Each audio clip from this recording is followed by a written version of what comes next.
से डर करके नौका पार नहीं होती, कोशिश करने वालों की हार नहीं होती। रॉबर्ट टी कियोसाकी कहते हैं कि जब आप रिच बनने की सोचते हैं, रिच बनने की ठानते हैं, अमीर बनने की कोशिश करते हैं, तो बहुत सारी बाधाओं को पार करना पड़ता है। तो उनके अनुसार अमीरी की राह में ऐसी 5 बाधाएं हैं जो लोगों को रोकती हैं आगे बढ़ने से। पहला कारण है डर, पैसा खोने के डर से पार पाना। रॉबर्ट टी कियोसाकी कहते हैं कि वो अपनी जिंदगी में ऐसे न जाने कितने अमीर लोगों से मिले हैं जिन्हें पैसे का नुकसान हुआ है, पर वो फिर भी अमीर हैं।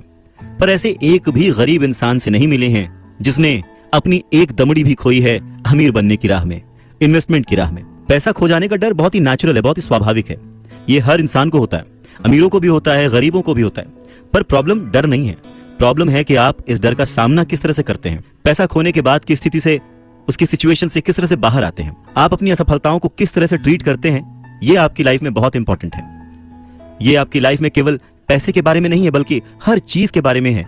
एक अमीर आदमी और एक गरीब आदमी के बीच का जो अंतर होता है वो बस यही होता है कि अमीर आदमी अपने डर से किस तरह से जीतता है और गरीब आदमी अपने डर से किस तरह से हार जाता है।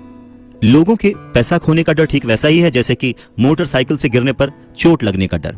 उस चोट लगने के डर से ज्यादा एक्साइटमेंट आपको उस बाइक को चलाने का होता है, और उसी एक्साइटमेंट में, उसी खुशी में आप बाइक चलाना सीख लेते हैं। ठीक वैसे ही पैसे के खोने के डर से ज्यादा उसे अर्न करने की खुशी अगर आपको हो, तो आप धीरे धीरे प्लान वे में एसेट्स पर ध्यान देंगे, उन्हें खरीदेंगे और एक वक्त पर अमीर बन जाएंगे।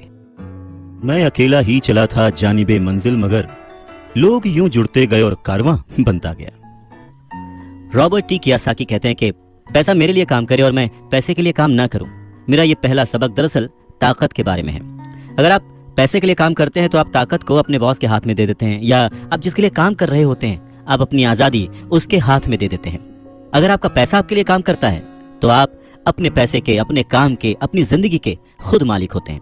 एक बार हमें हमारे लिए काम करने वाले पैसे की ताकत का ज्ञान हो जाए, फिर हमें पैसे के लिहाज से स्मार्ट हो जाना चाहिए और हमें डराने वाले लोगों से निपटने के लिए रास्ते ढूंढ लेने चाहिए। पर ऐसा करने के लिए आपको कानून की समझ होनी चाहिए, अपने आसपास की समझ होनी चाहिए, मार्केट में क्या चल रहा है इस बात की समझ होनी चाहिए, और सिस्टम कैसे काम करता है इसकी भी समझ होनी चाहिए। अगर आप अवेयर नहीं हैं, मतलब नॉलेजेबल नहीं हैं, ज्ञानी हैं, आप केयरलेस हैं, अपनी चीज़ों को समझना नहीं चाहते, तो आपको बड़ी आसानी से डराया और हराया जा सकता है। अगर आप जानते हैं कि आप क्या बात कर रहे हैं और मुसीबत कैसी है और उसे कैसे सॉल्व किया जाए, तो आपको आसानी से डराया नहीं जा सकता। रॉबर्ट कियोसाकी के रिच डैडी हमेशा उन्हें ये कहा करते थे कि स्मार्ट बनो, ताकि तुम्हें कोई भी कहीं से भी आके धक्का ना दे जाए, और उन्होंने अपनी जिंदगी में बस इसी उसूल को अपनाया था। वो कानून जानते थे क्योंकि वो कानून का आदर करते थे। वो कानून जानते थे क्योंकि कानून न जानना बहुत महंगा साबित हो सकता था। अगर आप जानते हैं कि आप सही हैं तो आप किसी से भी उलझने से नहीं डरेंगे, आप किसी के भी सामने अपनी बात रखने से नहीं डरेंगे, चाहे आपका मुकाबला विश्व के सबसे ताकतवर आदमी से ही क्यों ना हो। तो रॉबर्ट टी कियोसाकी के जो पुअर डैड थे वो हमेशा उन्हें मोटिवेट करते थे कि वो कुछ भी करके एक अच्छी सी नौकरी कर लें, कॉर्पोरेशन में किसी ऊंचे पद पर चले जाएं। और यही बात जब रॉबर्ट टी कियोसाकी ने अपने रिच डैड से शेयर की तो वो हंसे और उन्होंने कहा कि उस कॉर्पोरेट लैडर पर चढ़ने की बजाय क्यों ना उसका मालिक ही बन जाया जाए। बचपन में रॉबर्ट टी कियोसाकी को यह समझ नहीं आया था कि कॉर्पोरेशन के मालिक होने से रिच डैड का क्या मतलब था। पर मुद्दे की बात यह है कि अगर रॉबर्ट टी कियोसाकी के रिच डैड नहीं होते तो वो अपने पुअर डैड की बात मानकर किसी जगह नौकरी कर रहे होते। उनके रिच डैड ने बार बार याद दिलाया कि भीड़ के साथ